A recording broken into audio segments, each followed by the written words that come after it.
folks, I Jasmine welcome you all to your YouTube channel We Are Perfect. I hope you all are doing well.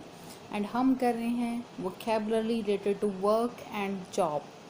So guys, हमने 2 videos already previous बना दी हैं इस topic के ऊपर, जिसमें हमने maximum vocab को cover किया है एंड जो रिमेनिंग vocab है वो हम आज की वीडियो में कवर करेंगे. So guys, let's start today's video. So our first word is conducive. So guys, conducive क्या होता है कि जो चीज़ आपको कुछ करने में हेल्प करे. लाइक एग्जांपल ले लेते हैं एक, like a positive attitude is conducive to good personality. So अगर किसी का पॉजिटिव एटीट्यूड है तो वो पॉजिटिव एटीट्यूड उसकी हेल्प करेगा उसको गुड पर्सनालिटी बियर करने में. सो जो किसी भी काम में हेल्प करे आपकी, so that is conducive. So next word is professional environment. Professional environment क्या होता है गाइस, जिसमें सारे ही जो एम्प्लॉयज़ होते हैं वो मैच्योर होते हैं एंड अपने काम को लेके फोकस्ड रहते हैं, मतलब ओनली टास्क ओरिएंटेड रहते हैं. सो एंड वो सारे मिलके काम करते हैं किसी एक गोल को अचीव करने के लिए जो उस पर्टिकुलर ऑर्गेनाइजेशन का गोल होता है. ओके, एग्जांपल ले लेते हैं. जैसे मान लीजिए कोई प्रोडक्शन है, प्रोडक्शन हाउस है, वहाँ पर कुछ जनरेट कर रहे हैं कोई प्रोडक्ट, राइट. सो वहाँ पर अगर 10 एम्प्लॉय काम कर रहे हैं, अगर वो 10 एम्प्लॉय सिंसियरिटी के साथ, अपनी अंडरस्टैंडिंग के साथ, अपना बेस्ट इनपुट देके अपना काम कर रहे हैं वहाँ पर, ताकि उनका फाइनल मोटिव ये है कि वहाँ की जो यूनिट है उनकी वहाँ पर ज़्यादा से ज़्यादा प्रोडक्शन हो सके. सो हम उस इन्वायरमेंट को बोल सकते हैं professional environment, right. So next word is perks.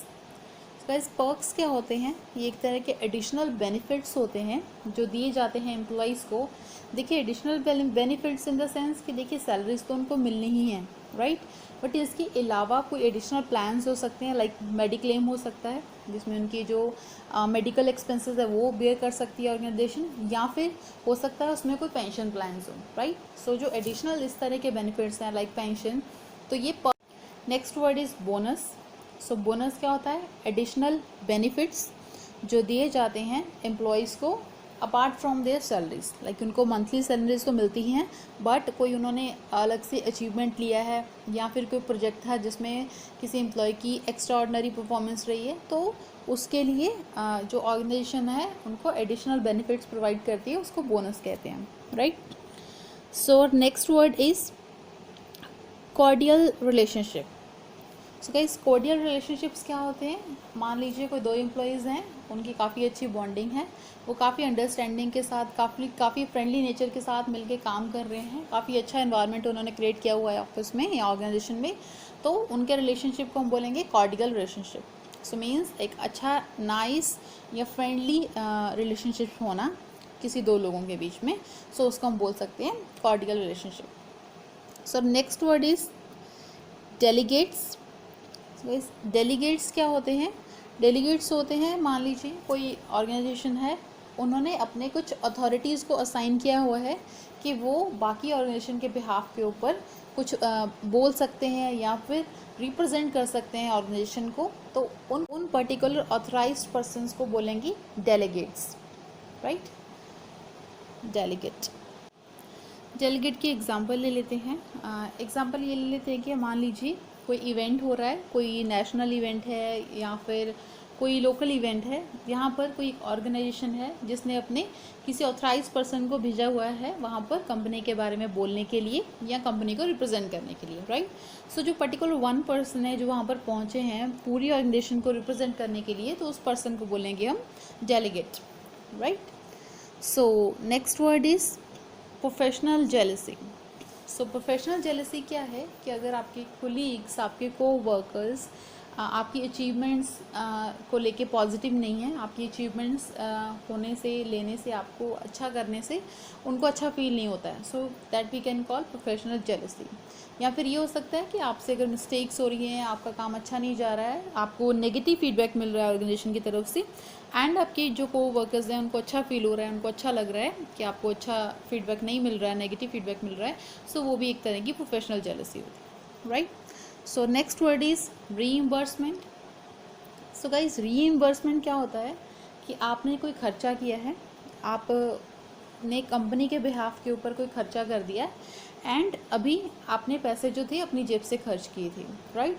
तो अभी आप क्या करेंगे, आप अपना जो बिल होगा आप उसको क्लेम करेंगे ऑर्गेनाइजेशन में, एंड ऑर्गेनाइजेशन आपको सेम अमाउंट जो आपने स्पेंड की होगी अपनी पॉकेट से वो आपको ट्रांसफ़र कर देगी। सो उस अमाउंट को बोलेंगे रीइंबर्समेंट। लाइक आपने जो स्पेंड किया, ठीक है, ऑर्गेनाइजेशन के लिए, या फिर आपने अपनी जॉब की जो नेचर है उसमें आपको रिक्वायरमेंट थी कुछ एक्सपेंस करने की, एंड वो आपकी जो ऑर्गेनाइजेशन है उसके गाइडलाइंस में आता है कि आप ये स्पेंड कर सकते हैं, तो आपको रीइंबर्समेंट मिल जाएगा। तो इसको हम बोलते हैं रीइंबर्समेंट, राइट, कि आपने स्पेंड किया है, आपको फिर वही जो कैश है वही आपको मनी है वो आपको वापस मिल जाए, right. So guys, next word is refund. Refund क्या होता है? Refund is different than reimbursement. Refund होता है कि आपने कोई चीज़ बाय करी है, कोई ख़रीदी है, लेकिन अभी वो आपको पसंद नहीं आई है, आप उसको रिटर्न करना चाहते हैं। तो आपने जो चीज़ ख़रीदने के बाद रिटर्न कर दी, आप चाहते हैं कि आपका जो मनी है बैक आ जाए, तो आपको, अगर आपने विद इन गाइडलाइंस उस चीज़ को रिटर्न किया है, तो आपको जो आपकी स्पेंड अमाउंट है वो वापस आ जाती है। तो उस अमाउंट को हम बोलते हैं refund, right. So guys, next word is startup. So startup क्या होता है कि कोई भी एक एंटरप्रेन्योर या फिर एक से ज़्यादा एंटरप्रेन्योर्स आपस में मिल के कोई नया बिजनेस रन कर रहे हैं या स्टार्ट कर रहे हैं, तो उस जो न्यू बिजनेस है उसको बोलते हैं startup, right. So next word is venture. Guys, venture क्या होता है? हम बोलते हैं ना कि न्यू वेंचर के लिए आपको गुड विशेस, है ना। सो वेंचर होता है कि एक ऐसा प्रोजेक्ट या ऐसा काम या ऐसा न्यू जॉब या न्यू प्रोफाइल जिसमें थोड़ा रिस्क रहता है, लाइक हाईली रिस्क रहता है उसमें, लेकिन साथ ही साथ आपको उसको करने के लिए करेज भी चाहिए। तो अगर आपका प्रोजेक्ट, आपका काम वैसा है तो हम उसको बोलेंगे venture, right. So next word is interview. So interview क्या होता है guys? Very common word. So interview is a process जिसमें जिसको हायर किया जाना है, जिस पर्सन को किसी ऑर्गेनाइजेशन के लिए हायर किया जाना है, उसको बेसिकली देखा जाता है, उससे बातचीत की जाती है, उसके क्वालिफिकेशन के बारे में पूछा जाता है, उनके डॉक्यूमेंट्स वगैरह देखे जाते हैं, एंड प्लस उस पर्सन का क्या एटीट्यूड है काम को लेके, वो जज किया जाता है इंटरव्यू में। अगर कोई पर्सन इंटरव्यू क्वालिफाई कर लेता है, देन फिर वो उस ऑर्गेनाइजेशन के एम्प्लॉय होने के लिए एलिजिबल हो जाता है। So interview is a process जो एम्प्लॉयज़ को हायर करने के लिए किया जाता है, जिस प्रोसेस में देखा जाता है कि जो कैंडिडेट्स हैं जिन्होंने अप्लाई किया है पर्टिकुलर जॉब के लिए, पर्टिकुलर पोजीशन के लिए, कि क्या वो उसके लिए एलिजिबल हैं या नहीं है, right. Next word is cost cutting. Cost cutting क्या होती है कि कोई ऑर्गेनाइजेशन है जिसमें मान लीजिए उनको कोई लॉस हो रहा है या फिर उनको अपनी सेविंग्स इंक्रीज़ करनी है, तो अपनी रिडक्शन कर देती हैं वो कॉस्ट में। लाइक वो अगर पहले जो रिक्वायर्ड एक्टिविटीज़ नहीं थी, मान लीजिए जो एम्प्लॉयज़ के बेनिफिट्स के लिए थी, या कोई एडिशनल एक्टिविटीज़ थी जिसके बिना भी उनका बिजनेस रन हो सकता है।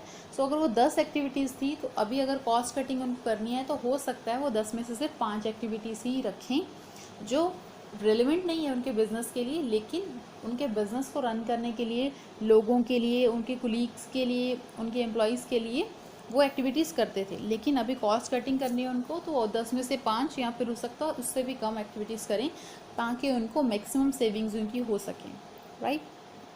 और next word is cooperatives. So cooperative जो वर्ड है उसमें क्या रहता है कि कोई भी एक बिज़नेस हो सकता है, कोई ऑर्गेनाइजेशन हो सकती है जिसको रन करते हैं कोई भी 2 या 2 से ज़्यादा लोग मिलके, एंड फिर जो उसका बेनिफिट रहता है, उसका प्रॉफिट रहता है उस बिज़नेस का, तो वो सारे जो उसको रन कर रहे हैं, जो भी 2 हो सकते हैं ओनर्स, 3 ओनर्स हो सकते हैं, तो जितने भी ओनर्स हैं उसमें उसका बेनिफिट इक्वली डिवाइड हो जाता है। तो इस तरह के जो बिज़नेस है उसको बोलते हैं cooperatives. So guys, that's all about work related vocabulary, ठीक है। Again I am telling you, it's very simple but again very important. तो अगर आप इस तरह के वोकैब को यूज़ करते हैं अपने एसेज में, या फिर आप अपने राइटिंग टास्क 1 में भी इस तरह के वर्ड्स यूज़ करते हैं, तो डेफिनेटली आप पर्टिकुलर जो हेड है आपका वोकैबलरी वाला, राइट, सो आप उसमें टॉपिक रिलेटेड वोकैबलरी वाले हेड में मैक्सिमम स्कोर जो आप गेन कर लेते हैं, अगर आप मिनिमम 10 वर्ड्स यूज़ करते हैं अपने एसे में टॉपिक स्पेसिफिक वोकैबलरी का।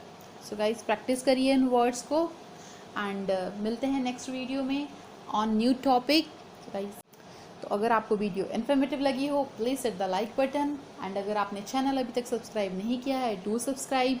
सी यू सून।